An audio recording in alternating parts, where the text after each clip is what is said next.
Today is September 13, 2006, and we're interviewing Robert Edwards at the Central Missionary Baptist Church in Whiteville, North Carolina.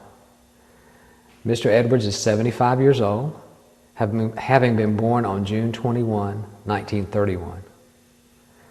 My name is James Fowler, and I will be the interviewer. Our camera and recording staff are Amanda Hilburn and Deanna Hammond. Mr. Edwards, could you state for the record what branch of service you served in? I was in the U.S. Army. And what was your rank upon discharge? Corporal. Okay. And where did you serve? Well, initially I was began my basic training at Fort Knox, Kentucky. And upon completion of basic training, I was sent to a medical field service school out in Fort Sam Houston, Texas, the town of San Antonio. Good. And other places? Well, I was there for probably a year, and after there, I went to, I'm not sure, I want to get it correct, if I went to Fort Sill, Oklahoma. Perhaps I may have gone overseas at that juncture. I wasn't sure. Okay. And upon going overseas, I was assigned to the 1st Cav Infantry Division, 9th Regiment, 3rd Battalion. And where were you stationed there? I was stationed at this point in Busan, Korea. Very good. Take me back. You entered the Army in what year?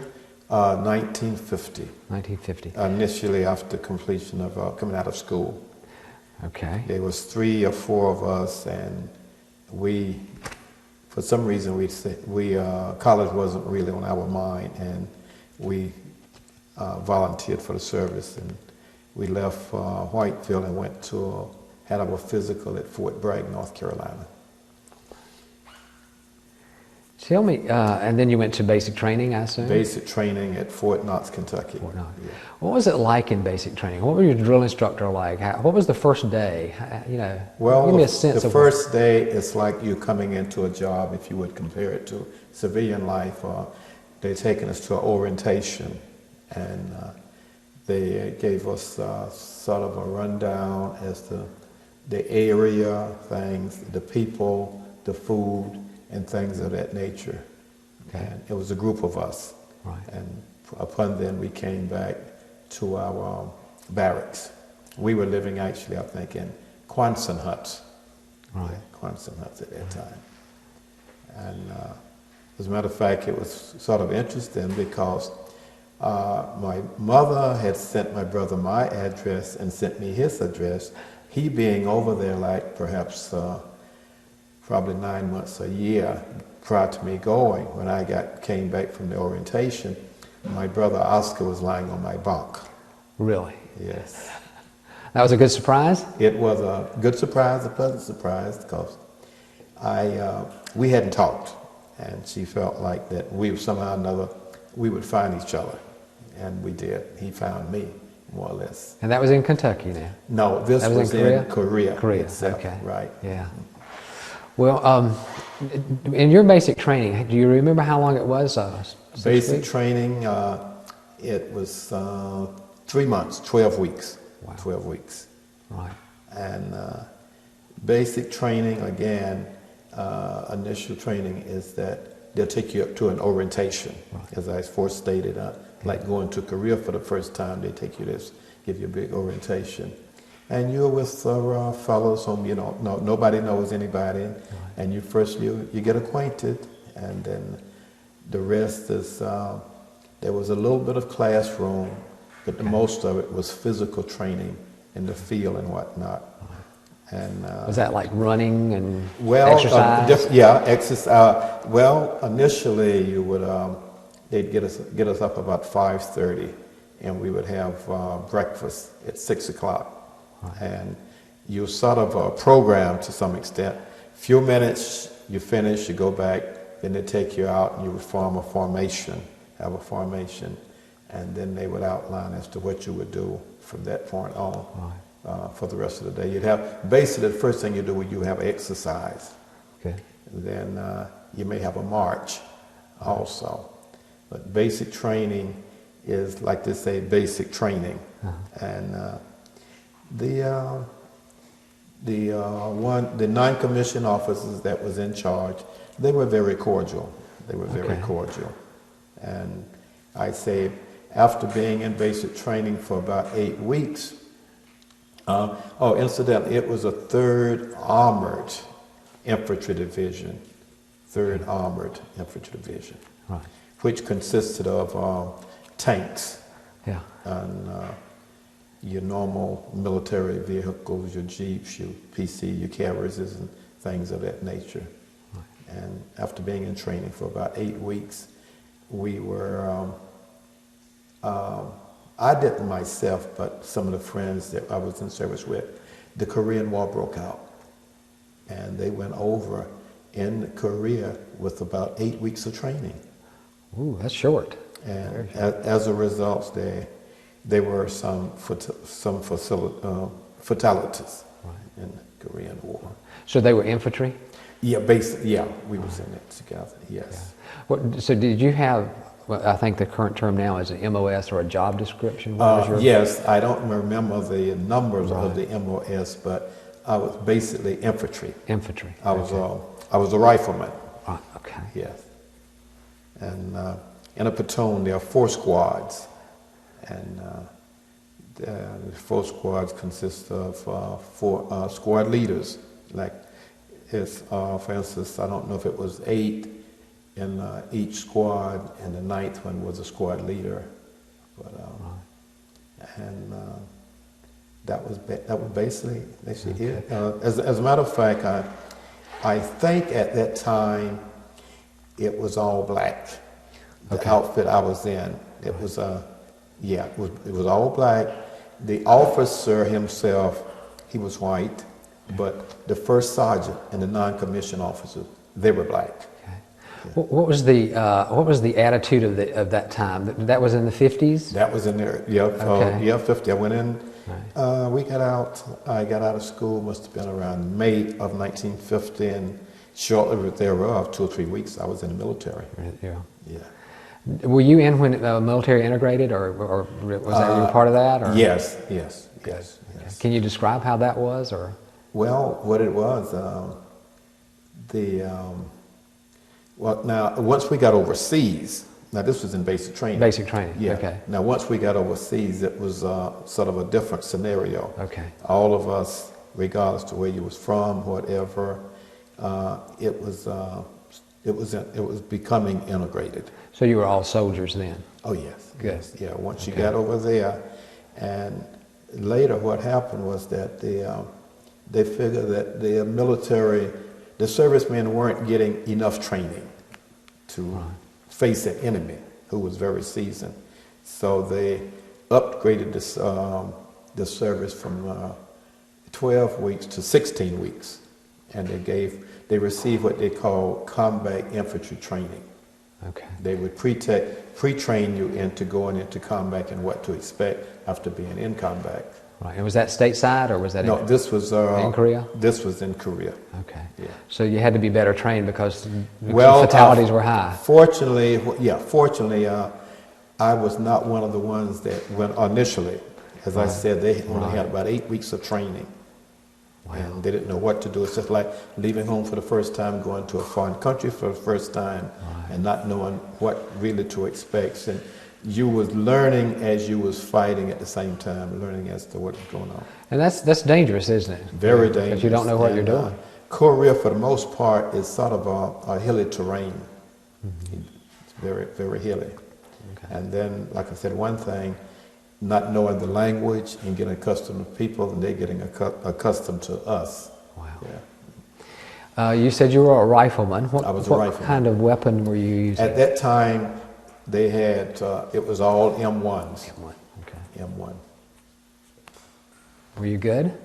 I was fair. Fair, okay. I wasn't a marksman. Okay.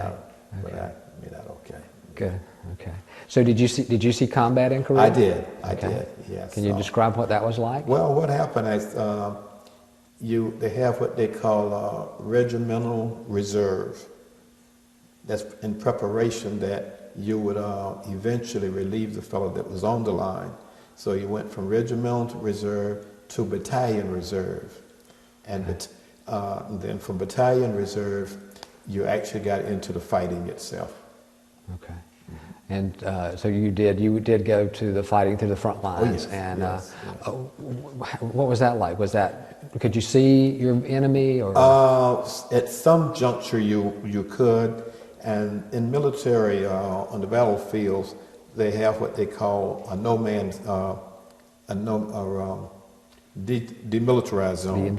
It don't belong to you, and it don't belong to the enemy. And you could be like, say, across the valley, and he's on a hilltop or something, and you know. So, and we were living in, I think they call them bunkers, dirt-filled bunkers, logs was filled in with dirt and whatnot. That was our type of dwelling. And at night, the rats and whatnot would knock the, moving around, kick dirt in your face and things of that sort. And you weren't used to that from Whiteville, North Carolina, where Not you're at having all, rats in not your at all. face. And upon daylight, you go to have what they refer to in the military is chow. I assume that all branches use the same terminology as chow. Chow is basically your breakfast, lunch, or dinner, whatever, Right. and it's referred to as chow. Was chow pretty good in Korea? It was mostly what they call C ration or K ration. That's, they give you a packet, and that's like a can of something or whatever. It's food that any type of weather you could use it. And if it was extreme cold, they had a little inferno or something that you could heat it up. Yeah. Yeah. But you would get accustomed to it. Were there certain K rations that you liked or didn't like? You had no choice. Oh, okay. And that's basically what it would be. You had no choice. That's what you would eat, K ration. They would be a little different each day, but basically the same. Same. Yeah, basically the same. Now, how long were you in Korea? I was in Korea about 13 months. Okay. And then you rotated back? That's what they call rotation. If you were on the front line, you got 4 points a month. When you come back to the battalion reserve, you got 3 points. And when you came back to regimental reserve, distance from the line, you got 2 points. And you would rotate, I think it was about 36 points. You could rotate to the States. Okay. And while I was there, I learned a little of the language, enough to get around. Whatnot. Share with me. I think you can speak still a little. Well, actually,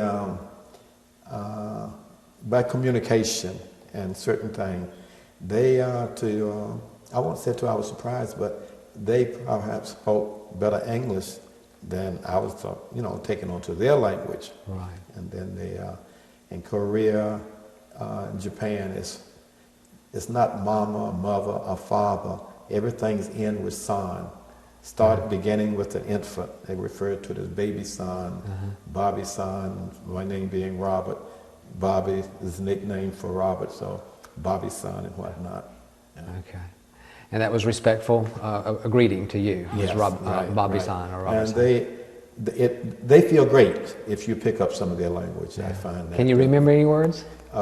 In Korea? Yes, sir. Well, as a matter of fact, in Korean, a greeting in the morning is Anyan Hashimika. And you would respond by Anyan Hashimira.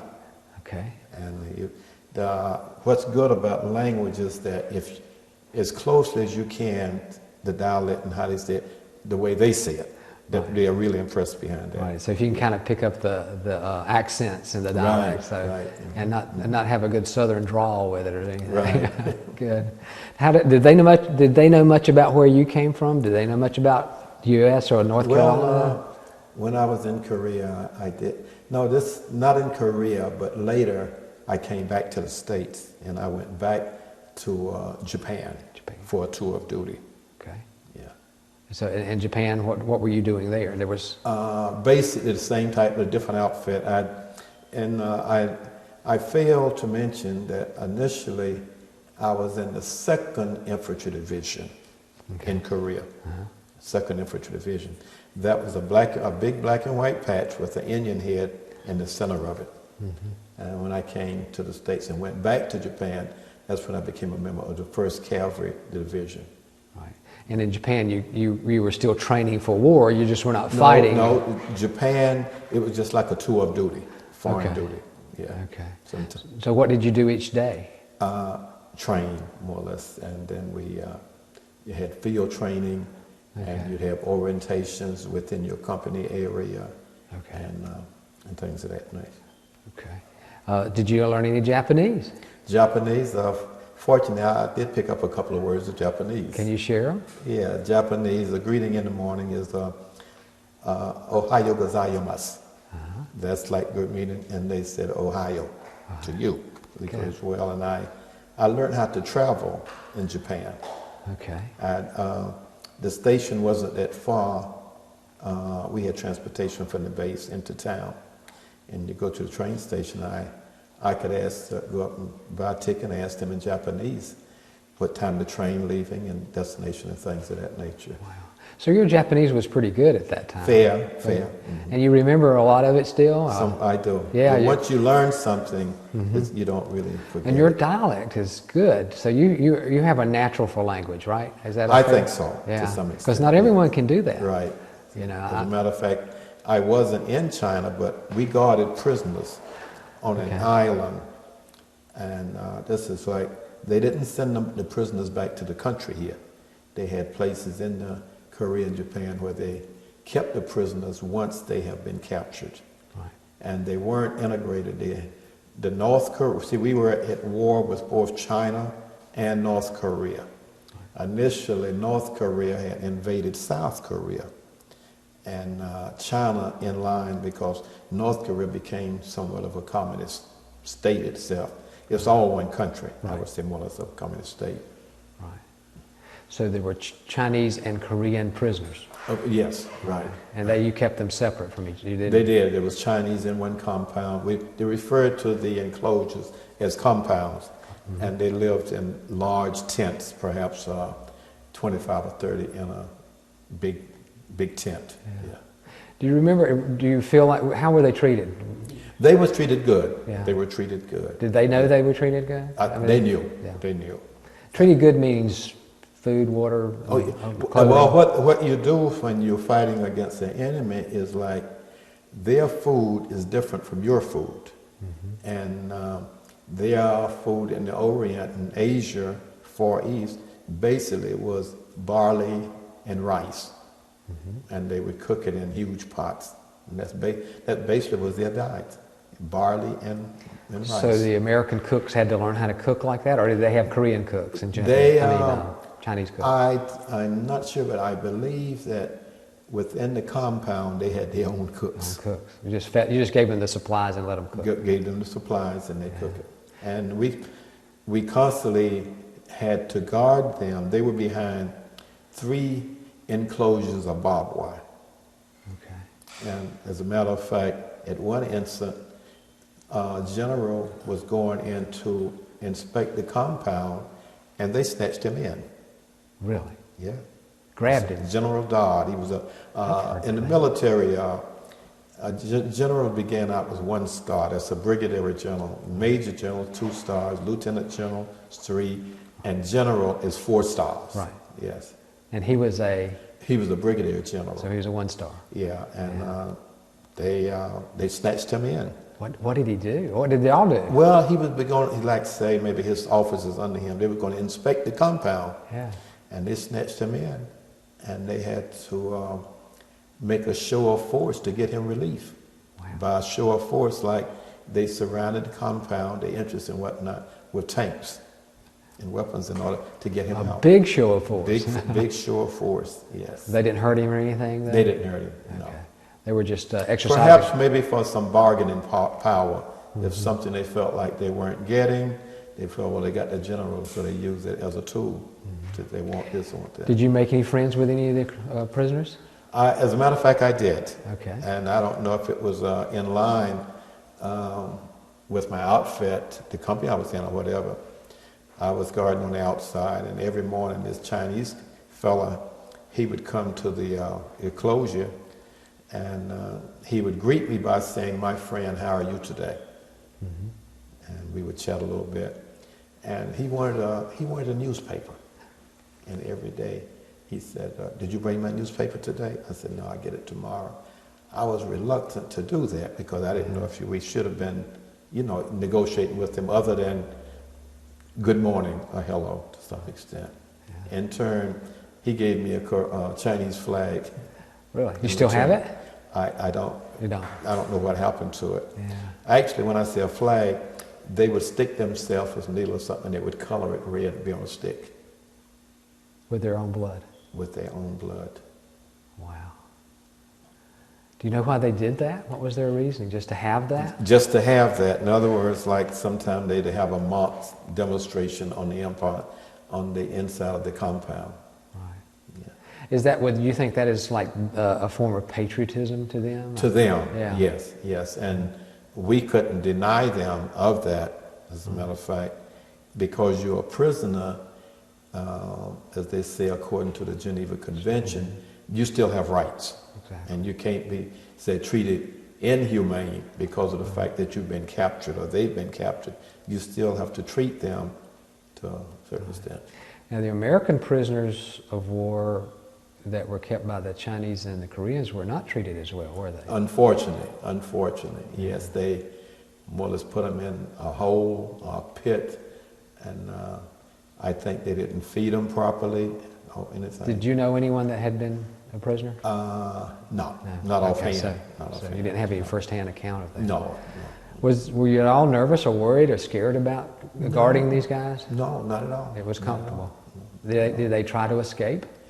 No, we didn't have anyone that would try to escape. So they must have liked it there. Yeah. It's better than war, wasn't it? This one fellow, I guess he felt like he was going to get next to me because, like I was telling my brother that and other people, what we know about happening national and international, foreign countries knows up to no longer than a half an hour ago what's happening within this country.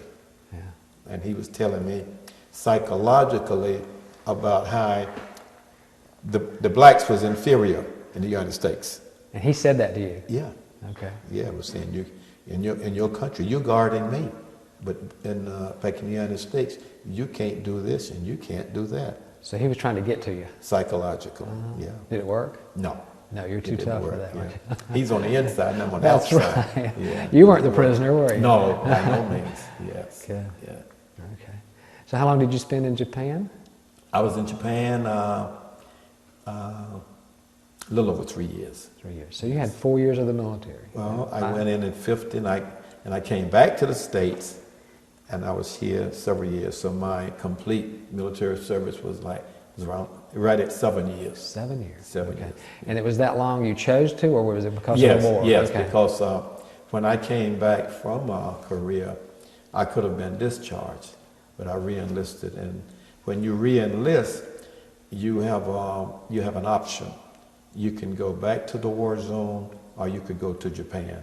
Mm-hmm. And so, by me re-enlisted, I elected to serve my tour in Japan. And then after I was in a little town right up called Osaka, Japan. Yes. Have you ever been back? No, but I was tempted once because I did affiliate with a young lady in Japan. Okay. But I didn't go back. You did not go back. No. Okay. You said something interesting about Japan where you said you learned how to travel. What do you mean by that? Well, it's like, say, if you're in a country, say suburbia, you're here in the outlying areas. If you want to go into town, they had trains. Their trains were somewhat like ours, mm-hmm. mostly above grounds. Mm-hmm. And they were, you catch the train, you go into town, and it's a town. For instance, like you go in regular town, you go, mm-hmm. they have a shopping area, dry goods stores, whatever you want to buy, you go into the stores or whatever, and you were on your own. So sort of like a normal life then. Not military. Yeah. As a matter of fact, Osaka, Japan, was somewhat it was the second largest city. Tokyo being the largest city. Right. then you get accustomed to as to how they do things and whatnot, you know. And we touched on some of that the other night. Yeah, yeah. They eat, Go ahead. their Yeah, tell habits us and about things of that nature. Well, their food, for the most part, is fertilized with humans. Waste more, as we use basically animals, which theirs is like, theirs, you know, like that. And then Right. they tell you not to eat the foods and certain foods or whatever. But as I said, you get accustomed to it. Well, what's a honeypot Well, or a honey wagon? well, they didn't have the facilities. Tokyo and the larger cities did, but the smaller town, they didn't have them. And they had what we would call here in this country, but it was separate from our house, what we refer to as outhouses. Outhouse. But this was not, it was a part of the house, but as you, just for you enter in the house, or when you're leaving the house, they had a toilet type of facilities, but they would come by and collect it in the morning, at the end of the day. They had what we would call a stripped down version of a wagon. And that's another thing. Some of the transportation you've probably seen on television, what they call rickshaws. Some of it was bicycle, and others was a human in a harness like a mule. Take you any place you want to go over town. They would collect that from each household, and that's what they would fertilize the crops with. Wow. Now that was different for us, wasn't it? You had not Quite seen anything different, like that. Quite different. And I stated that when you do certain things in the military, they will punish, you know, you get on punishment for it. And there's one fellow, I think, that had did something, and he was on punishment, but he still wanted to go into town. So he said that within himself, he would go the back way. And going into town, he went through one of those fields. At the end of the field, they had this well where they would gather all this waste and put it. And I think somehow or another, being dark and whatnot, he fell into one of those wells. No. Yes. How is that? That's just awful. Well, That's just awful. It's awful because even when they would come and collect it from each home, when you stir up something, the odor and whatnot for it. Wow. And their facilities, like going out and dating and things, if you go to a formal club, there's no such thing as like the men over here and the women over there. You would be sitting here and here's a slight partition between you and a lady. Okay. So you were together, but there was a separation. Just a little partition, and a little partition, not a complete enclosure to yourself. Right. So you can have a conversation, but Not you would not really really. have a confrontation. You would be doing what you had to do, and she would be doing what she had to do. okay. So unlike a date here, you would be talking and Right. and holding hands or whatever. But there, you were not. You were, Right. Okay. Well, that was different too, then, wasn't it? So it was quite. You had to learn that as an American, I guess. Yeah, well, they're customs. Yes. They're customs. Yeah. Yeah. Very good. Did you enjoy the military? Was I that- did. yeah. I did, and not being away from home any further, perhaps than maybe 7 miles or something, Chadburn or Hallsburg, and that far away from home. But once you got away, you know, it was away. It was no problem. Wow. I enjoyed my military service. I did. It allowed you to travel and I see did. other parts of the world. In and- fact, I was able to witness the dismissal of General of the Army Douglas MacArthur. Personally, you did that. Not as you and we are talking. Right. They gave a parade on his honor from being dismissed from the military. But you saw him in person at that On a parade. parade field in San Antonio, Texas. This was the Army base with Fort Sam Houston. Right. Yeah. Great. As a matter of fact, I was out of service and worked in a florist when he demised. Okay. And they had this service. The florist I was working for did the flowers Really. for General of the So Army. you had a Douglas connection MacArthur. with him To on some some extent. level, yeah. Right, right. Well, that's interesting. Yeah. I don't think I've met anyone who's done that. So Yes, good. yeah. The value of the military for you as you go through your whole life, has it always been there? Or how has it added value to your life, if at all? Well, basically, it teaches you to be a man. You leave home 17, 18 years old, and you go into the military. It's unlike, say, civilian life. But at the same time, when you go into the military, you're with people from other states and whatever. As a matter of fact, I was saying perhaps as to how my speech and whatnot come about, because me being from the South, here in Whiteville, North Carolina, fellows that I was stationed with was mainly from Pennsylvania, New Jersey, Detroit, and Chicago. Right. A whole different accent. Whole different altogether. And we became friends. Oh, We good. became very good friends, yes. Did you ever go visit them at their homes? That was the one thing that somewhat I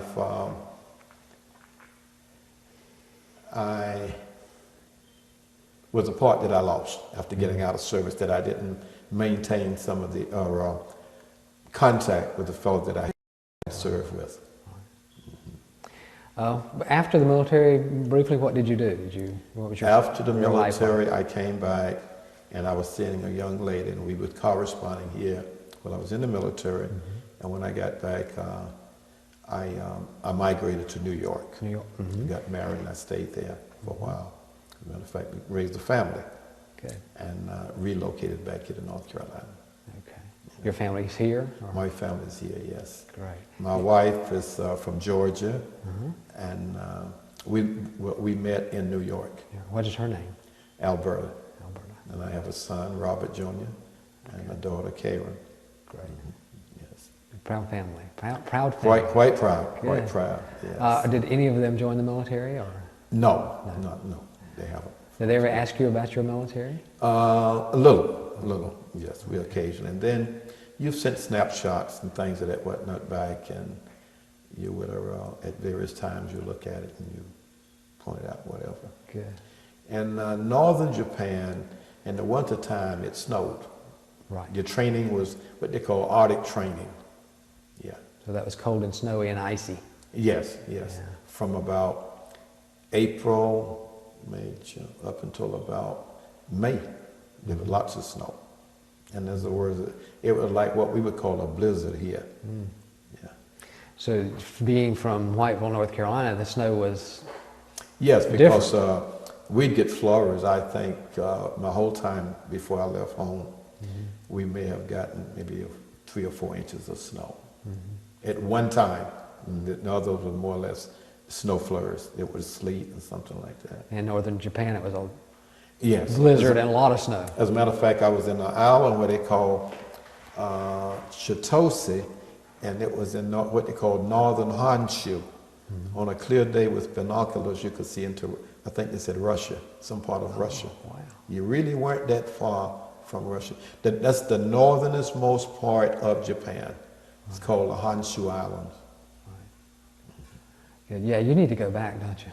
You have I a would lot love of to. clear memories. I would of it. love to, Yeah. yes. And the two things you don't forget is your social security number and your serial number. Right. I can recite my serial number as well as I can my social security number. Yeah, they stopped giving serial numbers in the early 70s, I believe.